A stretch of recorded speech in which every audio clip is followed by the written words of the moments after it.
말씀은 하나님이 하시고자 하는 일, 하나님이 하시고자 하는 일에 대해서 같이 생각해 보고자 합니다. 자, 말씀의 제목을 한번 읽어볼까요? 시작. 하나님이 하시고자 하시는 일. 하나님이 하시고자 하시는 일.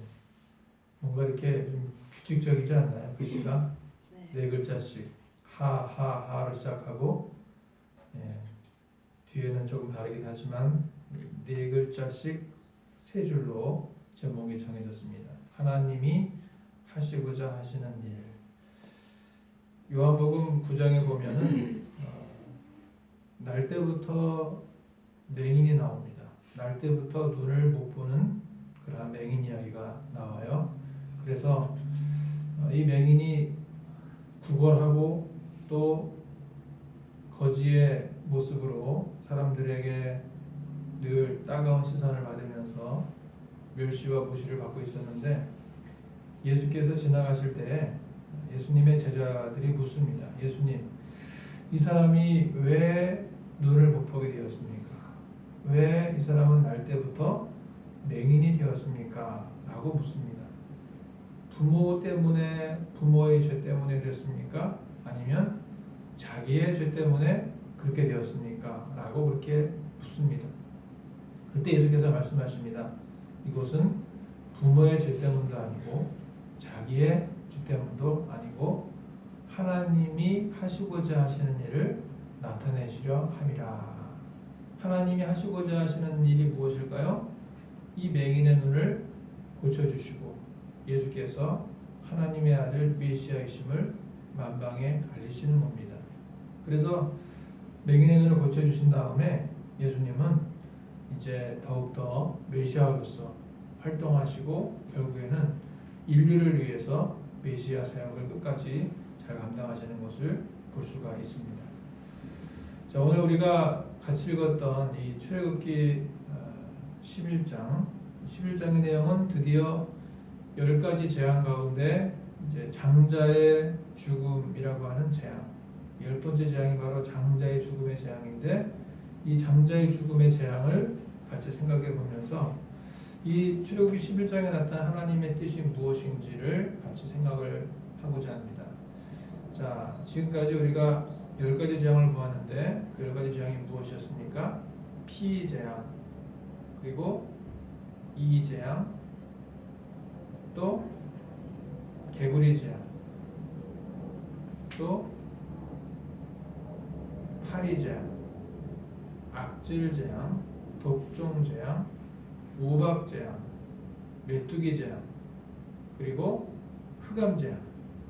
10번째가 장자의 죽음의 재앙이죠.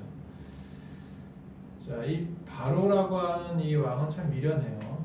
왜냐하면 아니 처음부터 이스라엘 백성들이 하나님을 섬기고자 예배하고자 광야로 나가서 사흘쯤 가서 예배하겠다고 했으면 순순히 내주면 되는데 이스라엘 백성들을 내주지 않습니다. 왜일까요? 왜 이스라엘 백성들을 광야로 내달라고 했을 때 내주지 않았을까요?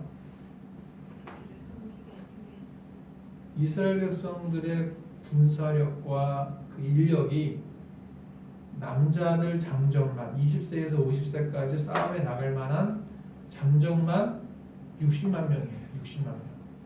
60만 명이 일을 하면 몇 년 걸려서 해야 할 일을 몇 개월 만에도 할 수 있단 말이에요.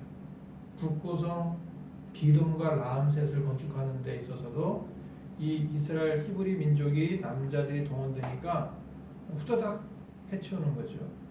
금방 걸려서 일을 처리합니다. 60만 명이 일을 하면 댐 하나 짓는 거, 거대한 성 하나 짓는 거 순식간에 할 수가 있다는 거죠. 어마어마한 인력이에요. 그 인력을 놓치고 싶지 않은 거예요. 그거를 꼭 움켜잡고 싶은 거야. 한편으로는 이스라엘 백성들이 두려워요. 그들이 혹시 다른 나라와 결탁해서 힘을 합쳐서 애굽을 치지 않을까라는 두려운 마음이 있지만 또 한편으로는 그들을 떠내 보내주고 싶지 않은 거죠. 그들의 그 어마어마한 인력이 아까운 거예요.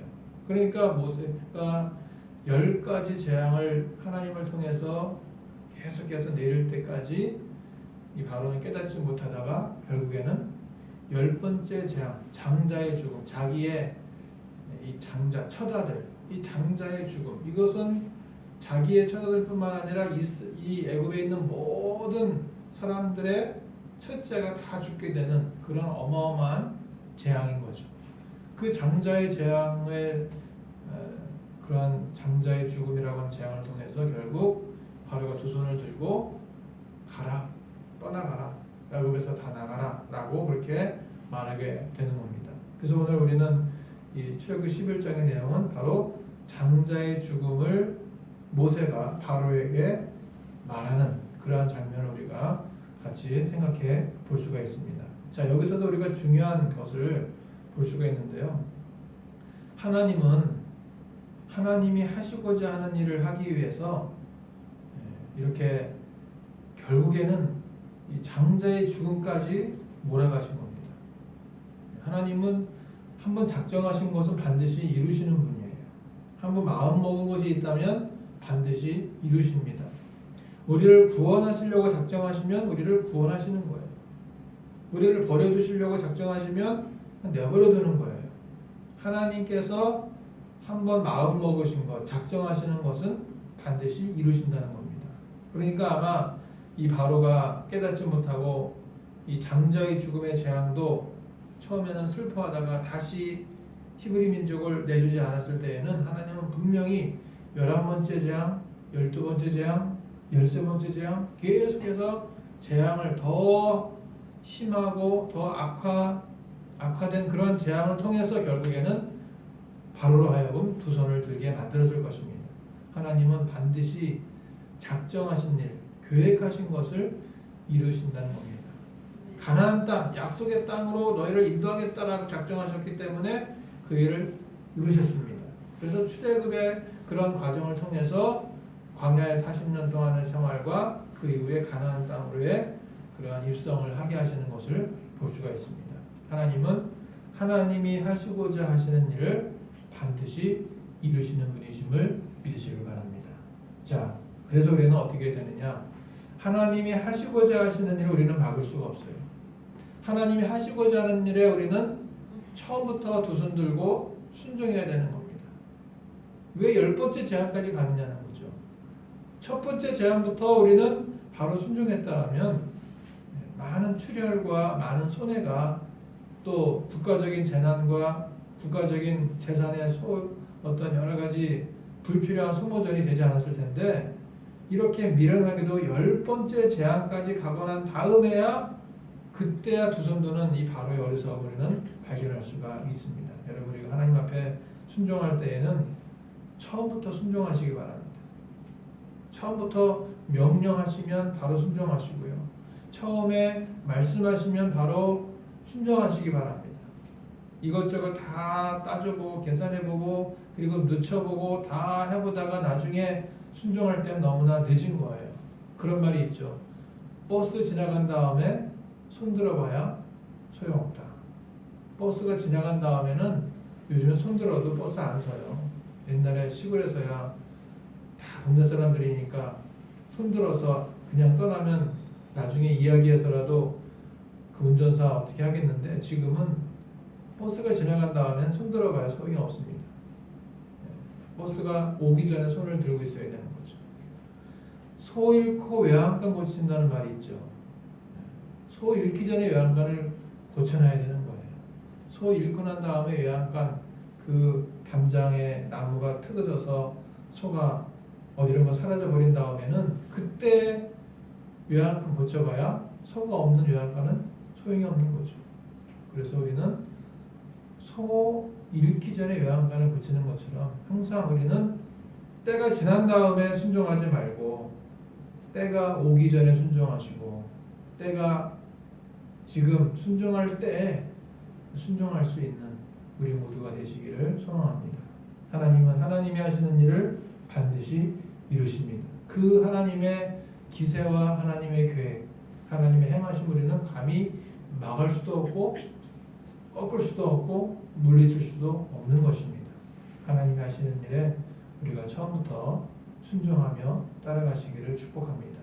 자, 오늘 우리는 이 말씀을 통해서 또 한 가지 생각해 볼 수가 있는데 그건 뭐냐면 이제 하나님께서 하시고자 하시는 일을 위해서 어떻게 하셨는가? 이 모세라고 하는 사람을 특별하게 위대하게 보이도록 하시는 것을 볼 수가 있습니다. 다 같이 우리 3절 말씀 읽어볼까요? 3절 11장 3절입니다.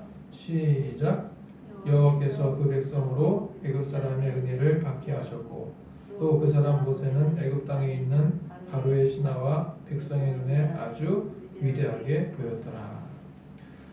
지금 모세라고 하는 그 사람은 사실 40년 전에는 애굽에서 자라던 장차 바로가 될 만한 준비를 갖추었던 사람이었습니다. 이제 그가 40년 동안 미디안 광야에서 양을 치면서 생활하다가 자기의 민족 히브리 민족을 구출하기 위해서 80세의 나이에 부름받아서 애굽으로 돌아왔는데, 자, 바로가 모세를 보니까요 어떻게 보였냐면 그가 굉장히 위대하게 보인 거예요. 그리고 7장에 보니까 바로에게 있어서 모세는 신적인 존재를 보인 거예요. 신적인 존재. 자, 우리 한번 7장 볼까요? 7장 1절 보니까 다 같이 7장 1절 읽어보겠습니다. 시작. 여호와께서 모세에게 이르시되 볼지어다 내가 너를 바로에게 신같이 되게 하였은즉 내 형 아론은 내 대언자가 되리니. 하나님이 바로의 눈에 모세를 신적인 존재로 비추게 하신 거예요. 그리고 오늘 11장 3절을 읽어보니까 백성들에게는 모세가 위대한 사람으로 보이도록 만들었다는 겁니다. 바로의 신하와 백성의 눈에 아주 위대하게 보였더라. 하나님이 하나님의 일을 하심에 있어서 평범한 사람을 쓰시기도 하지만 그 평범한 사람의 배후에서 일하시는 그 하나님 때문에 그 사람이 보통 사람이 아닌 것처럼 보이게 하신다는 겁니다. 그러니까 우리는 누구나 다 똑같은 사람이에요. 엘리야도 똑같고 바로도 모세도 또 가룟유다도 빌라도도 우리도 사도 바울도 같은 사람일 수가 있지만 그러나 그 배후에서 하나님이 역사하시느냐 사단이 역사하느냐에 따라서 그 사람이 어떠한 가치를 가진 사람이냐가 결정되는 거예요. 그래서 하나님이 역사하시는 사람은 위대하게 보일 수밖에 없는 거예요. 모세라든지 사도 바울 같은 사람들, 베드로, 엘리야가 막 기도하니까 비가 오고요. 기도하니까 또 비가 오지 않고, 기도하니까 갈멜산상에서 하늘에서 불이 내려오기도 하고, 그렇게 위대하게 보이는 사람이 있다는 겁니다. 빌리 그리함 목사, 또 존 스토트 같은 목사님들, 여러 훌륭한 우리가 알고 있는 훌륭한 신학자들, 목회자들, 또 순교자들, 하나님께서 배후에서 일하시기 때문에 위대하게 보이는 겁니다. 여러분, 하나님께서 우리의 배후에 계심을 믿으시기 바랍니다. 사탄이 배후에서 일하는 그런 경우는 바로를 보십시오. 얼마나 고집이 있고 왕성합니까? 가룟유다 보십시오. 얼마나 늘 어떻게 하면 예수를 팔아서 은 30에 예수를 팔아버릴까? 빌라도 보십시오. 하나님께 쓰임받는 것이 아니라 그저 자기의 권위를 가지고 자기의 권위를 쓸 때에는 그가 괴로워하면서 평생을 살다가 죽을 수밖에 없는 사람이 된 것을 볼 수가 있습니다.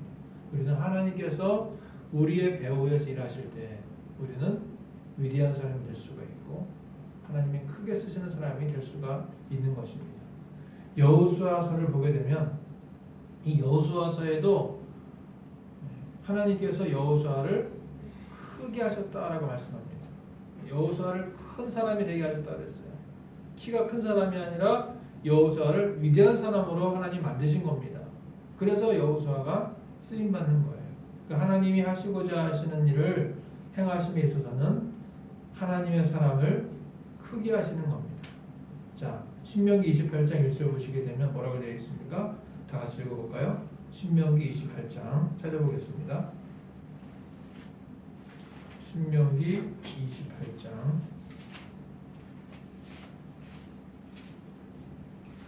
1절입니다.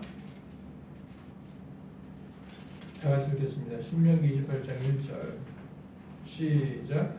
내가 내 하나님 여호와의 말씀을 삼가 듣고 내가 오늘 내게 명령 그의 모든 명령을 지켜 행하면 내 하나님 여호와께서 너를 세계 모든 민족 위에 뛰어나게 하실 것이라.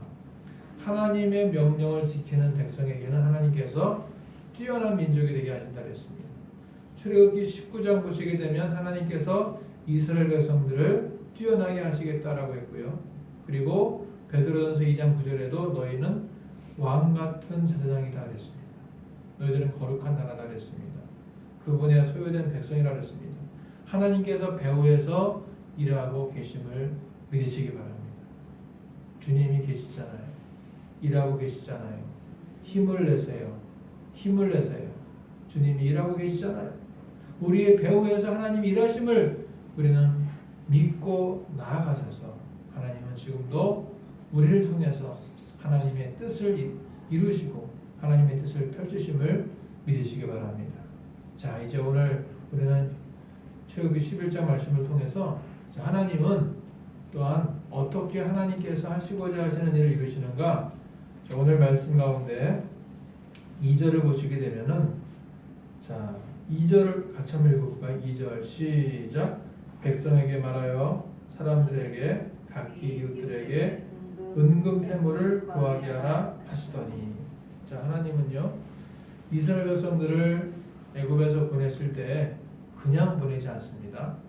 어떻게 보냈냐면 은금 패물을 가지고 나가도록 하신다는 거예요. 은금 패물, 송아지, 양, 가축들을 풍성하게 가지고 나가게 하십니다. 빈손으로 나가게 하시지 않는다는 겁니다. 이 은금 패물이 얼마나 귀중한가. 이 은과 금과 패물들이 나중에 성막을 짓는데 사용하게 하십니다.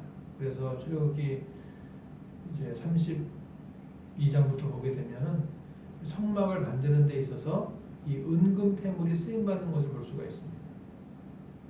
자, 이 은금 패물을 가지고 나가게 하시는 것은 하나님의 은총이에요. 은혜인 것입니다.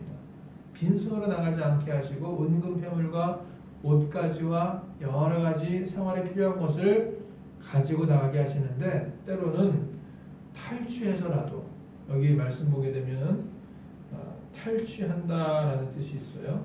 은금 패물을 구하게 하라라는 이 내용에 다른 성경을 보시게 되면 탈취해서라도 그것을 가지고 나가게 하신다라는 말씀이 있습니다. 그러니까 달라고 해서 주면 가지고 나가고 안 주면 빼앗아서라도 가지고 나가게 하신다는 겁니다. 그것이 나중에 성막을 만들 때 자원하는 마음으로 내게 하셔서 그걸 가지고 성막을 만드는 데 쓰임을 받는 것을 볼 수가 있어요. 자, 그런데 성막을 만드는 사람으로 쓰임 받는 사람이 있는가 하면 또 그것을 가지고서 금송아지를 만드는 일에 쓰임 받는 사람들이 있었어요. 은금 패물을 주신 것은 은총이에요. 은혜예요. 축복이에요. 물질의 축복인 것입니다. 그런데 그걸 가지고서 성막을 만드는 데 쓰임 받은 사람이 있는가 하면 어떤 사람은 금송아지를 만드는 우상을 만드는 일에 쓰겠다고 그것을 우상 만들 때 낸 사람들이 있다는 거죠. 자, 우리는 하나님께서 복을 주셔서 물질의 복이 있는 사람들인 것입니다. 그런데 그 물질의 복을 가지고서 우리가 하나님의 뜻에 맞게 하나님의 성전을 짓거나 하나님의 나라를 확장하거나 전도하거나 하나님의 영광을 위해서 쓰이는 사람이 있는가 하면 그걸 가지고서 허랑방탕하게 여러 가지 유흥비로 또 자기의 쾌락을 위해서 그리고 도박하고 그리고 금송아지를 만들거나 여러 가지 우상을 섬기기 위해서 쓰임받는 그러한 사람들도 있다는 것을 우리는 생각을 해봐야 되는 것입니다. 하나님이 우리에게 주신 그 물질은 오직 하나님의 영광을 위해서 사용할 수 있는 우리 모두가 되시기를 소망합니다. 금송아지를 만드는 일에 쓰임받지 않기를 소망합니다. 그래서 우리가 오늘 말씀 보니까요, 하나님께서 이스라엘 백성들에게 축복을 주신 것은 은금 패물을 가지고 나가도록 하셨는데 그걸 가지고서 성막을 만드는데 쓰임받는 사람이 있는가 하면 그걸 가지고서 금송아지를 만드는데 쓰임을 받은 사람이 있다는 것입니다. 하나님께서 우리는 성막을 만들고 성소를 짓고 성전을 만들고 하나님의 영광을 위해서 전도하고 기도하고 예배하고 또 영혼 구원을 위해서 힘쓰고 우리가 오직 하나님의 영광만을 위해서 쓰임받는 그러한 물질로 쓰임받게 되기를 간절히 소망합니다. 그리고 우리는 오늘 이 장자의 죽음 이것을 통해서 무엇을 볼 수 있냐면 우리의 삶이 구별된 삶을 살아야 된다는 것을 말씀하고 있다는 것입니다. 자, 다 같이 오늘 11장 5절부터 8절까지 말씀을 한번 볼까요? 자, 5절, 6절, 7절, 8절 읽겠습니다. 시작. 애굽 땅에 있는 모든 처음 난 것은 왕 위에 앉아 있는 바로의 장자로부터 맷돌 뒤에 있는 몸종의 장자와 모든 가축의 처음 난 것까지 죽으리니 애굽 온 땅에 전무후무한 큰 부르짖음이 있으리라. 그러나 이스라엘 자손에게는 사람에게나 짐승에게나 개 한 마리도 그 혀를 움직이지 아니하리니 여호와께서 애굽 사람과 이스라엘 사이를 구별하는 줄을 너희가 알리라 하셨나니 왕의 이 모든 신하가 내게 내려와 내게 절하며 이르기를 너와 너를 따르는 온 백성은 나가라 한 후에야 내가 나가리라 하고 심히 노하여 바로에게서 나오니라. 아멘. 자, 여기 보게 되면은 구별된다라는 말씀이 있어요. 7절의 하반절에 여호와께서 애굽 사람과 이스라엘 사이를 구별하시는 줄을 너희가 알리라. 하나님은 구별하시는 분이에요. 그래서 피재앙, 또 파리재앙, 이재앙, 또 메뚜기 재앙 이런 재앙을 내리실 때 특히 파리재앙 때를 보게 되면 이스라엘 백성들이 살고 있었던 고센 땅에는 파리가 가지 않았던 거예요. 하나님이 고센 땅은 특별히 구별해 주신 거예요. 거기에는 재앙이 임하지 않게 하신 거예요. 왜냐? 내가 택한 백성들이기 때문에, 내가 택한 백성이 살고 있는 지역이기 때문에 그 지역에는 재앙이 임하지 않게 하셨다는 것입니다. 여기 10번째 재앙인 장자의 죽음의 재앙도 마찬가지로 택한 백성 이스라엘 자손들에게는 장자의 죽음의 재앙이 비껴가게 하신 거예요. 그래서 거기서 유월절이라는 말이 나오게 됩니다. 그러나